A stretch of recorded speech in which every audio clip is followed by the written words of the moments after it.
Good morning, everyone, and welcome. If you're new to the channel, my name's Jenna, and I'm a trial gardener in the Midwestern part of Ohio. Today, I'm talking all about the tasks that I've been tackling in the garden during the month of June. Now, this video was originally supposed to cover just the first 2 weeks of the month, but I've been gone from the garden about 2 weeks out of the month of June, so I got really behind on everything, and this video ended up encompassing the entire month because, as you can imagine, there is a lot to cover. I actually ended up breaking it up into 2 parts as well, just to kind of keep the time reasonable. So today's video is all about harvest and maintenance and those types of tasks. And then in part 2, I delve more into identifying and controlling all of the insect pests and some of the diseases that I'm dealing with here in the month of June. June is typically when I see the culmination of all my spring work in the garden as the harvest of cool season crops hits its peak. I finished picking peas. This is one of my old favorite shell pea varieties, Miragreen. My second radish planting was harvested, as well as kohlrabi. I picked my sweetie mix early, and I'm just starting to harvest Kosak now. Now, Kosak will get even larger than this, but because of the heat we're experiencing this week, I'm just getting all of my cool season crops out of the garden. Cauliflower and broccoli, which, while I'm happy to have gotten a harvest at all, did not do as well as they do for me most years, especially the broccoli. In fact, I missed the harvest completely on a few varieties of broccoli as we were gone on a family vacation the week of June 8th. The weather got quite toasty, the week peaked at 90 degrees, and by the time I got home, they were over mature. I will say that Eastern Magic broccoli performed the best in our adverse weather. I even did a second, later planting of it, and was surprised at how nice the harvest was. This was picked on June 23rd. Despite cauliflower being a notoriously finicky crop, all of my purple cauliflower did quite well this year, especially amethyst, which was an early purple. This was ready for harvest June 7th. I finally got around to picking my Debacle cauliflower on June 29th. It also did incredibly well given the adverse weather conditions, but I probably should have picked it a few days ago. It started to get a little sunburn. I took the shade cloth off too soon, and it got just a smidge ricey, but the flavor was still quite good. The middle of June saw the fennel harvest. This is a favorite variety of mine called Dragon. Early season carrots began maturing, and I started on the garlic harvest. This is the earliest I ever recall garlic being ready here. Typically, I'm harvesting right around the 4th of July. I mentioned my late planted garlic test in a recent short, and that particular variety was a soft neck, but all of my garlic was ready earlier than normal this year, hard neck and soft neck, and the hard necks put on scapes several weeks earlier than normal too. I had some questions on that short about why I was harvesting so early, rather than letting the plants die back more. I'd been digging several test bulbs and had gotten a couple that had already split their skins, a sign of overmaturity, and we were due for a lot of rain. Whenever my alliums, onions, or garlic are very close to maturity and really wet weather is in the forecast, I opt for digging before the rain whenever possible. When I dig after, I often have issues with the drying down and curing process, and sometimes bulbs don't store as well as they could. Cabbage was harvested all through the last half of the month. Tiara was picked on June 17th and Caraflex on June 23rd. I planted both of these on a very tight spacing, which yielded small, personal-sized heads. If you space them out a little more, they will get slightly larger. And I just harvested my Slawmaster cabbage on June 29th. While this variety typically holds quite well in the garden, we're due for a week in the mid-90s, so I'm just getting every last cool season crop out of the garden and into the produce fridge. In the last couple of days of June, I also started harvesting beets. I picked the largest roots and then covered the rest of the planting with shade cloth to protect them from the heat. More carrots were harvested, but as you can see here, one of the varieties has begun to bolt already. This variety is Samurai Red, and in my experience, the colored carrots, especially purples and sometimes reds, are more prone to bolting in the spring-summer time slot and often do much better as a fall crop. When they bolt, they'll shoot this flower stalk up and eventually put on blooms, but the root doesn't develop as it should. You can see how puny this is. Compare that root to this other orange variety that actually formed the way it should. I also started to dig potatoes, just some small early spuds for dinner. These will need a bit more time to fully size up, but I generally figure I can start digging anytime after the plants start blooming. Potatoes will also stop setting new tubers when the soil temperatures rise above 85 degrees Fahrenheit, which I've already hit here. So I'm just waiting for the existing tubers to finish sizing up and the plants to die back before harvesting the whole lot. After being away from home for a couple weeks this month, both for vacation at the start of the month and a family camping trip last week, I had quite a bit of catch-up work to do in the garden besides just the harvesting. By mid-month, I still hadn't gotten all of my warm season crops planted and was working on getting cucumbers and sweet potatoes transplanted on June 15th. I had several areas where I'd laid down heavyweight row fabric to help smother both weeds and old cover crop, so I removed those and started transplanting. This was the first year I started my entire sweet potato planting from my own slips. I used both Covington and a family heirloom variety that I kept in storage from last year's harvest. I typically just order at least some of my sweet potato slips from either George's Plant Farm or other garden companies, but I've got a system worked out that works so well, I don't think I'll ever go back to buying slips, unless there's a new variety I want to try.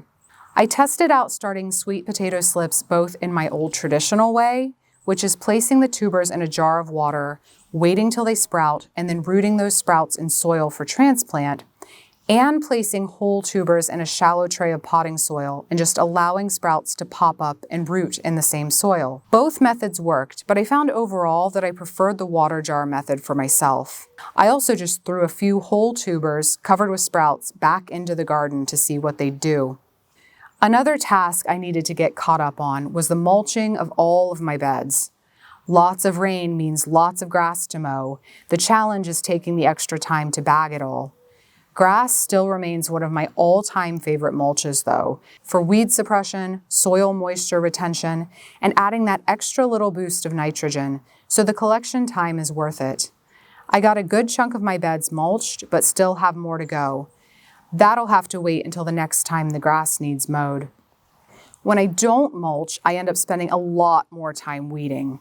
I don't always mind weeding. When the soil is moist and you get that moment of pulling up an entire dandelion or thistle root whole, it's so satisfying.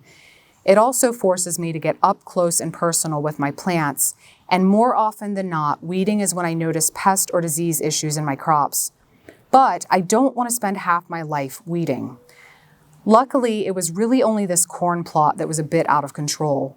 In this case, it's not even really the fault of the weeds. If you watched my May prep and plant the garden video, you saw me terminating cover crop and planting. I also mentioned that I was having trouble with a lot of growback in the cover crop mix, but I wasn't sure what it was.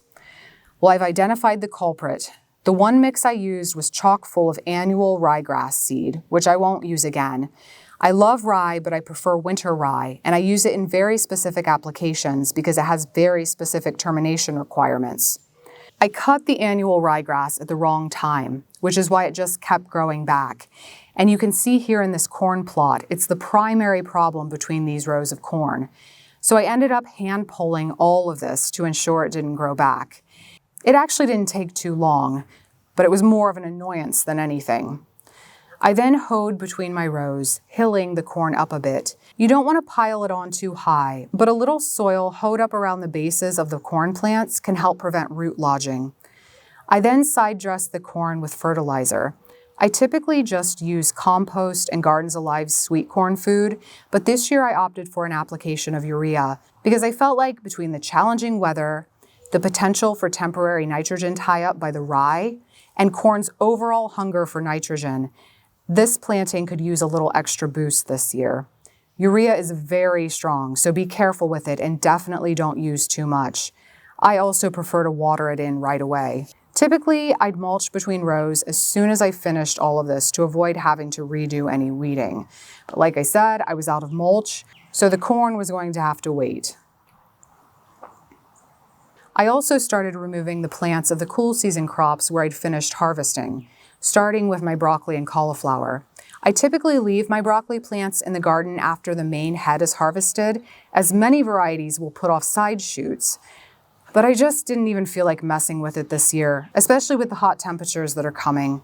So I'll plant broccoli again for a fall crop and hope for the best. I've found that for thick-stemmed vegetables like broccoli and cauliflower, a little hand saw is the easiest way to cut through the stems close to the ground level while leaving all those good roots in the soil. My pea planting came out too. And while most of the varieties I had planted this year were pole peas and would continue to set flowers in pods for quite a while, we got to the point here in Ohio where it was just getting too warm and the peas weren't happy. As with the brassicas, I called it quits, and I'll try peas again in the fall. Almost all of the plant matter I remove from the garden gets placed in what my husband has dubbed the chicken buffet. This is a new walled-in garden bed I'm working on building, but for right now, all the compostable material goes here, and the chickens get their choice of snacks. Bonus point if there's a little cabbage worm or two in there for them to nibble on. As the cool season crops came out, I took the opportunity to fix a situation I was seeing in some of my beds. When I first created this area, all of these beds in the center were raised up above the surrounding paths a bit. But as time has gone on, they've sunk, especially around the edges. In a normal year, this is a non-issue, but in wet years, like this one, because this particular section of the garden is lower lying overall than the rest of the garden, waterlogged soil becomes detrimental to my plants. In fact, right here is a great example, just in this small space. As we move uphill in this bed, you can see the effect on plant performance. These are all from the same seed mix of calendula, all transplanted at the same time, but you can see how far behind this one, planted in the lowest lying area where the water collects, is. And as we move upward ever slightly, the plants are much bigger and further along. I saw similar issues this spring with all of the plants planted along the edges of these beds. This is because, again, the soil remains oversaturated, and then the plant roots struggle to efficiently take up nutrients, oxygen, and somewhat ironically, even water. So I built these up again, trying to make the ends more level with the centers of the beds, using a mix of soil that was left from when my husband built his barn, as well as compost. At the end of the season, I'll likely add even more soil to these beds overall. But for now, I just planted the ends with a warm season cover crop blend to keep the soil protected. I used the same cover crop blend, millet, cowpea, and buckwheat, in some of the other beds where I removed cool season crops, such as where I removed the cauliflower plants earlier. This mix has kind of become my go-to warm season blend, as it gives me quick growth and good coverage. I get the nitrogen fixing power of the cowpea, the buckwheat puts on blooms that the beneficial insects love, and lots of organic matter amongst other benefits. I can either let this frost kill in the fall or terminate it early to plant some of my fall crops. I also added plantings in other spaces where the cool season crops were finished. Lots of direct sown flowers. I planted more of these wonderful cygnet marigolds. I also planted several varieties of cosmos, including dwarf sulfur, double click, and apricota. I started a second set of zucchini and cucumber, which will be ready to transplant in about a month. I like doing succession sowings of these crops because both of them, while they can produce almost indefinitely if the conditions are right, almost always start to fade away after about 3 to 4 rounds of picking, thanks to insects, disease, and weather conditions. Starting a second and sometimes a third planting throughout the course of the summer keeps me in a more constant supply. I was also still working on tucking in the very last of my tomato and pepper transplants. Someone mentioned on one of my prior videos that they have a hard time deciding when to throw away seedlings, and I can relate to that. Do I need any more peppers or tomatoes in my garden? Absolutely not. But can I bear to compost a perfectly healthy seedling if I can't give it away? Also no. Which is how I end up with approximately 10,000 tomatoes every season. In the case of peppers, these were actually part of my water test, where I was watering potted pepper seedlings with well water, softened water, and filtered water. I didn't actually intend to plant these out in the garden, but I had extra and they looked so nice I couldn't not plant them. And for the first time ever, I seeded some bush beans to try to transplant rather than direct sowing, all thanks to what I'm dubbing the Great Bean Debacle of 2026, one of the biggest garden frustrations I've encountered in years. I planted out my first batch of bush beans and edamame in my in-ground beds as per usual toward the end of May. Beans are usually a crop that require very little effort from me. I just direct sow and watch them grow. My row of mooncake edamame, while it did sustain some insect damage in the early seedling stage, sprouted quickly and had a nearly 100% germination rate. I removed the netting to mulch my plants, check for any obvious insect presence, and then covered them back up with the netting. In the other row of mixed edamame and bush beans, however, I had what I thought at first were very low emergence rates. This video was shot over 2 weeks after sowing, plenty of time for everything to sprout in warm soil. But this was all new seed with a 99% germ test rating. You can see here all these skips. Here are a few of the edamame seedlings which did sprout and grow, but do have a little feeding damage on them. Over here are the bush beans, where I saw even more feeding damage. All this stuff is volunteer blue spice basil, which the insects clearly do not like at all, as there's no damage. A whole bunch of skips, more damage here. In this whole row, very few came up. But then I found this, a few stems where there were no leaves at all. Whatever is doing this is starting as soon as the seedlings pop out of the ground and managing to kill off most of the very young seedlings before I even see leaves. The few plants that managed to survive must have outpaced the insect damage enough to actually have a chance. My first suspect was pillbugs, also known as roly-polies. Fun fact, I just learned that pillbugs are not bugs or insects, but actually terrestrial crustaceans.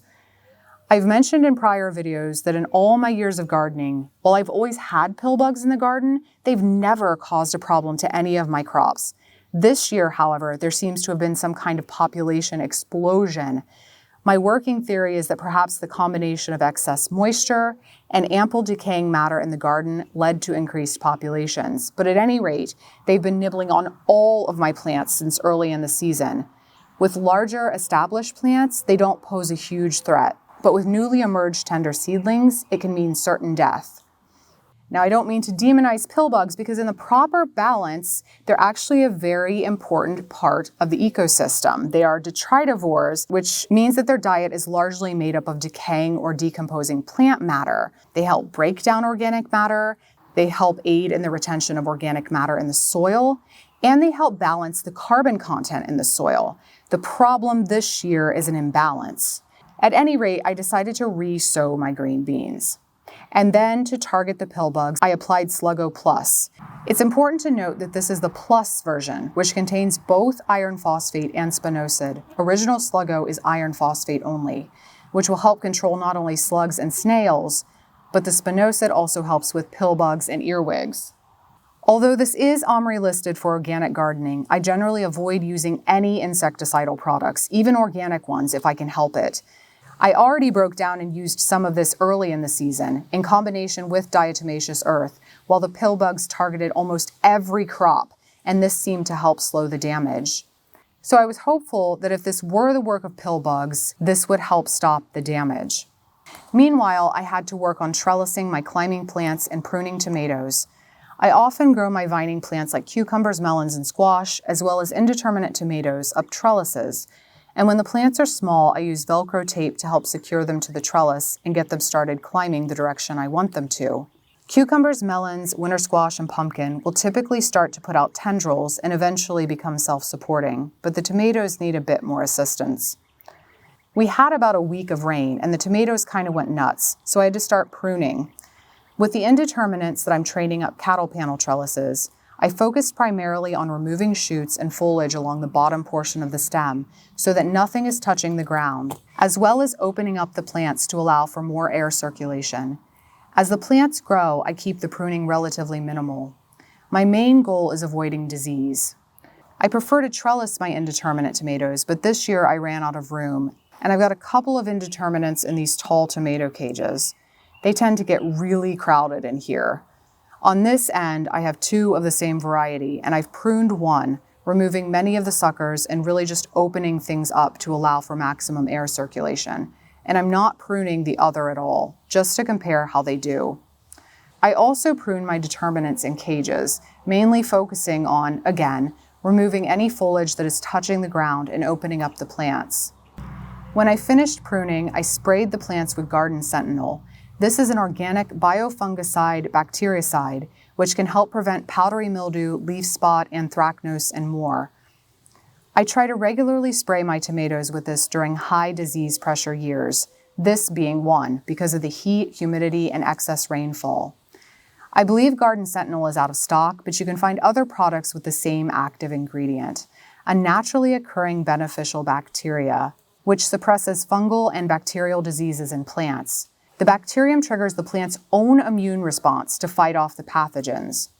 Now, I have never done a full-on side-by-side experiment with this product and a control to compare results, but through the years of using this product, it does seem like this helps with the diseases that I get here in my Ohio garden.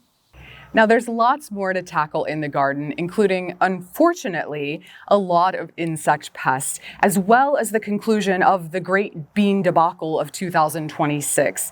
So be sure to stay tuned for part 2 coming soon. And if you enjoyed today's video or found it helpful, please consider subscribing to my channel, Growfully with Jenna. Thanks for watching, and I'll see you next time.